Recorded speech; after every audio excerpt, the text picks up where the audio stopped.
Hey everybody, it's Laura with Jot and Tittle Vintage Typewriters. Welcome back to another episode of our typewriter tutorials. Today we're going to take a look at a 1967 Adler J4. This one is silver and black. It's a very handsome machine. I am going to just kind of do a quick tutorial on it.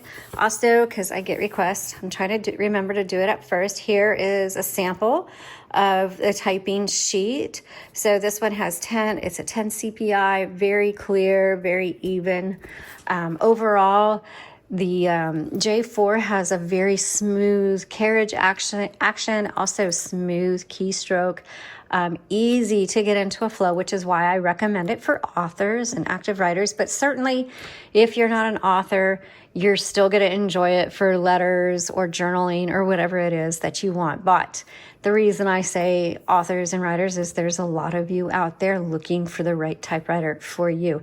So one other thing I do want to say before I do the typing tutorial is it is also good for those who have stronger fingers, a good finger strength. So if you don't have a really solid strength in your hands, this would not be a good choice for you. As even though my hands are petite and I can definitely maneuver on here and I can get into a really good flow, my fingers tire quickly, so I could probably do about half a page before I have to rest.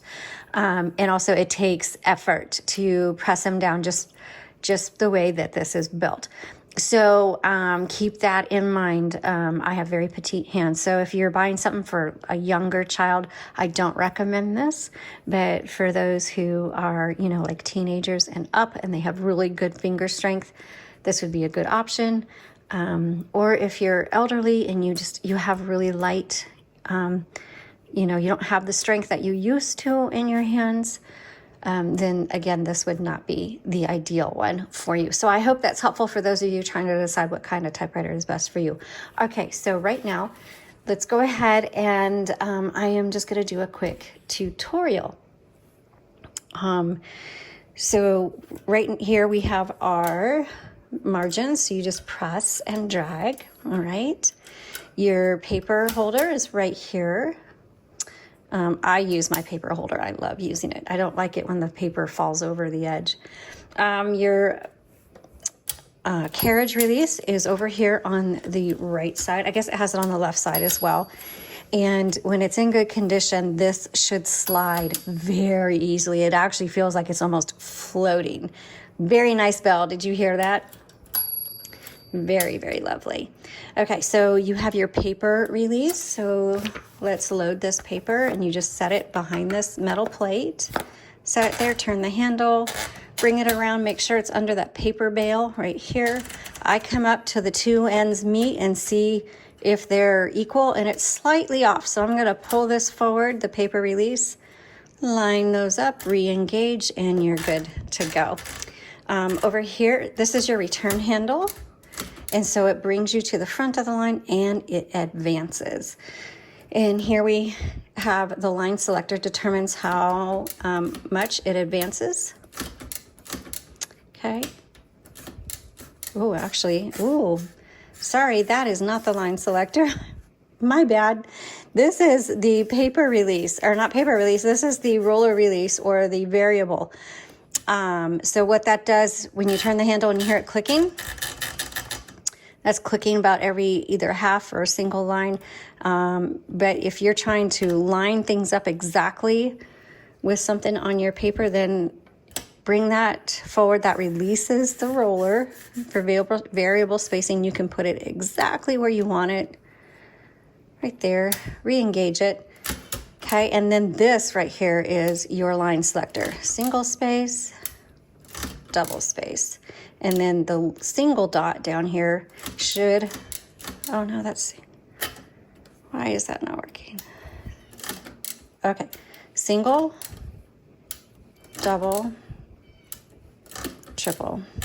All right. And let me see if this has nope, that's the only setting it has on this. All right, so I'm gonna move the carriage over to the left. Go here, pop open the top by pulling straight up. Here you'll see the escapement and the typing basket.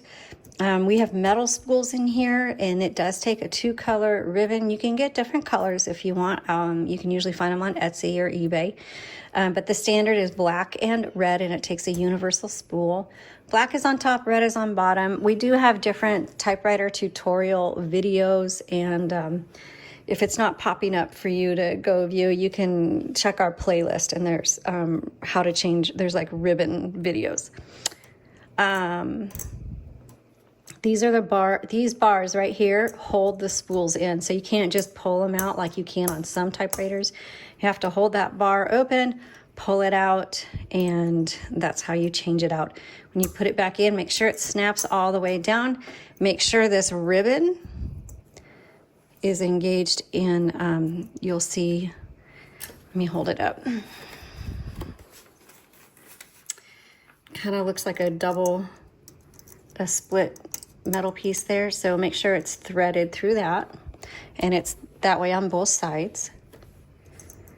Okay, and again, there's the bar there. So I am looking, and over here is your the word just failed me, but it determines how hard the type bars strike your paper. So it just kind of adjusts the tension. So when you hit that, it'll hit it on a different, it's just helps hit it harder or lighter. I can't think of the word. It just totally flew out of my head there. Okay, so to reverse the direction of your ribbon, there is a metal piece, depending on which direction it's going. You'll either see it here or here, kind of lines up dead center to your spool. Right now I can see it on this side, and then if I just tap that over, now I see it over here. This is your ribbon reversal. Oops, hold on.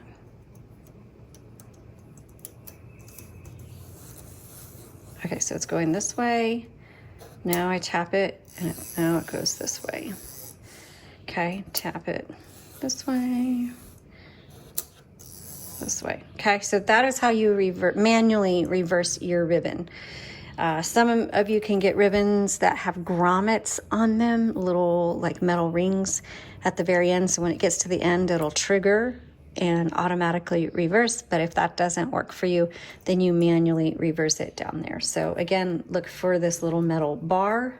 I'll lift it up so you can kind of see it. Where are we? Metal bar is here. Move that over. Now the metal bar is right here. And I'll hit that. And now it's over here. Okay, so I hope you could see that. I'm kind of doing it blind. All right, and then you just line up these little pointed things into the hole. Man, my brain is not working today.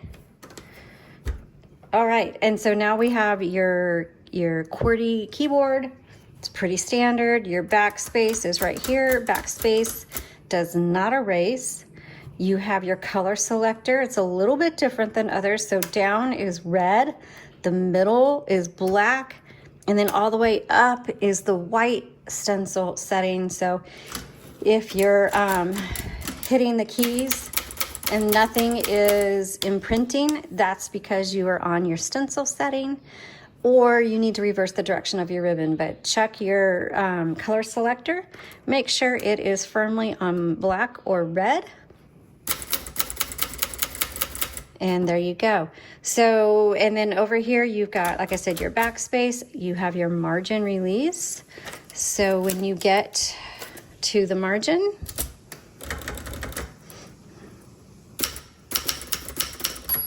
there's your bell saying, hey, you're at the end of your margin. So it stopped on me because I'm at the end of my margin. So margin release, finish my word, and then go to the next line. The tab, I do have one set. To clear it, push up. You'll see the minus sign, so you push up. And let's go back. And so that should have cleared that tab, which it did. There's another one there. Let's clear that one.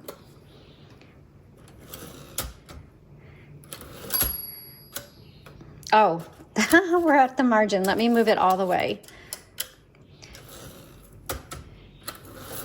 Okay, so all the margins or tabs are clear. So now to set them, you push it down towards the plus sign. And I just set one at the very beginning here. Let's do another one here. And another one here. Sorry, I am a little out of sorts today. There's one, there's two, there's three. Now let's say you want to clear all your tabs. The way to do that is hold in your carriage release. So it's loose and it should be pulling to the left. At the same time, press up your clear tab towards the negative side. And I go back twice, release everything, and now everything should be clear. You don't have to do it twice. That's just me, kind of like to make sure I got everything cleared. So that is how you clear it. Here's your space bar. You have your shift. Your shift lock is on the left side. To release it, you can just press either one of the shifts and that will release it. And that is how you use your Adler J4. It is a great, solid typewriter. You should enjoy it very much. All right, thanks for watching. Let me know if you have any questions. Have a blessed day.